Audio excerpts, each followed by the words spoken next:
Hi, today we will take a look at this Xenon light fixture. So I have pre-uncovered the upper cover, and let's first look at the power inlet here. After this filter into this one, a filter, and into those fans, and our switch here. The switch has the integrated overcurrent protection. If the circuit is overcurrent, then this will trip. And into our full bridge rectifier. So I think since here is an inductor, I didn't see any transformer, alright? If you look closely there, those are the two pins of this inductor, right? And here, they don't have any extra pins, alright? And actually on this label here, 3 millihenry, okay? Okay, 0.3 millihenry, sorry. So I believe this should be some kind of a buck converter. But it's quite strange to me because here, since we have like 170 volt DC on the bus capacitor here, and the Xenon lamp operation voltage for this PE300BF Xenon lamp is like 20 to 30 volts.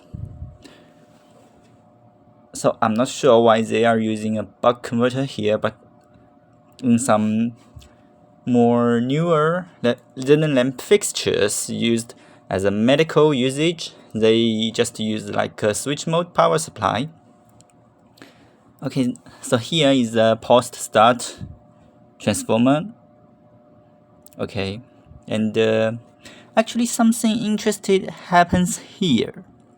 If you look very closely here, you can see this cup has a missing lead here. Okay, but it still works. Each time I start this lamp, there will be a spark jumping from the pin, the original pin of the broken leg, to the circuit board here, this point. And I believe this one they just use a gas discharge tube as the triggered spark gap. And I'm not sure what this thing here is. This thing here. But since it is near this capacitor, which really looks like an energy stored capacitor for the trigger circuit, and those are the high voltage diodes, I believe.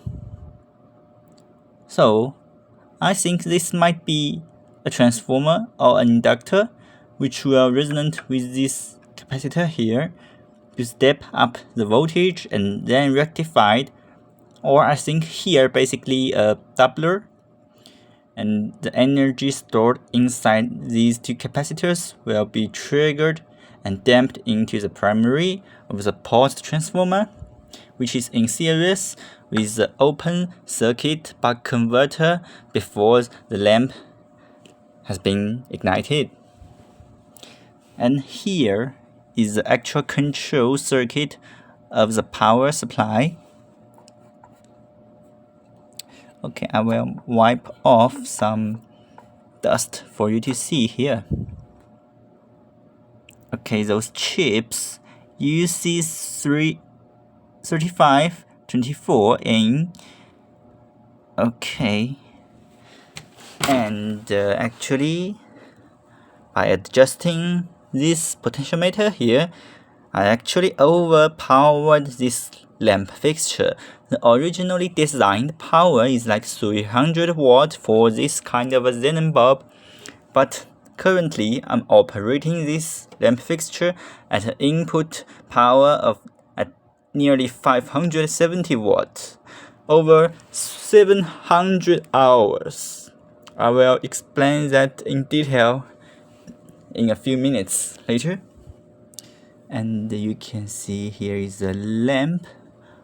Okay, lamp rear. Okay, the plus negative power supply into the lamp through the high voltage cables.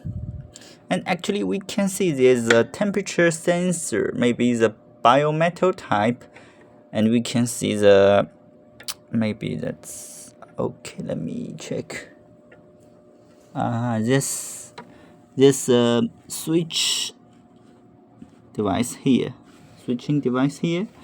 and I believe those might be some kind of a rectifier or something. I'm not sure since it's hard to tear this board off. Okay. Let these charging resistors for the filtering capacitors, since this is a medical device, they have much stricter restrictions. Okay. And that's why they have such filters, filters. And there's a triggered switch here, like this. Okay, so basically the lamp cavity could be just be taken off like this. And they have the two large heat sinks and a Xenon bulb made by the Thermax, okay, in the USA. And here you can see the pipe, the welding of the pipe, which is used for the vacuum and the refilling process. Okay, and let's take a look at the actual electrodes.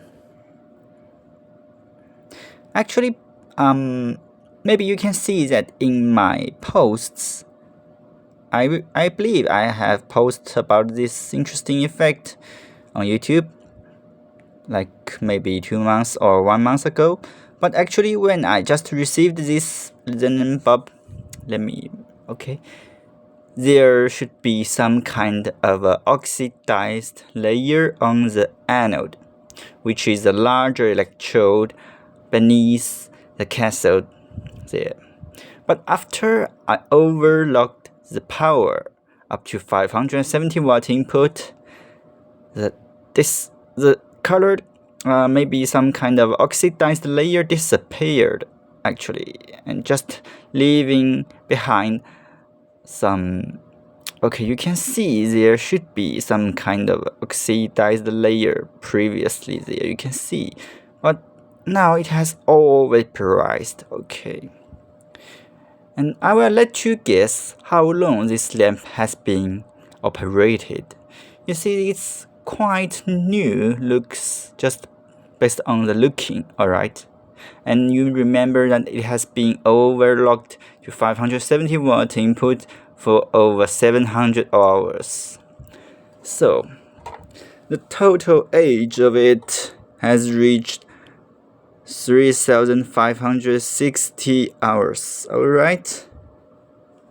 This is quite impressive since on the database it simply shows that the average lamp life is like 500 to 1 kWh. But I know the data there they provided is based upon the actual usage light output. But since it's quite new just by the appearance of the lamp, it's quite interesting, alright? Just interesting, at least to me, okay. Okay, so let's put it back in. Okay, this is a small timer, just a timer operated on direct line voltage 120 volts. Let's see if there's anything else interesting. Maybe not. Okay, actually today I opened this up just for cleaning the dust on the fans, and I will re-oil those bearings there because it really makes very large noise. Okay, this is still hot actually, really hot. And okay, this is too hot for me to touch. I hope you have enjoyed this video, and maybe I will see you next time in very short period.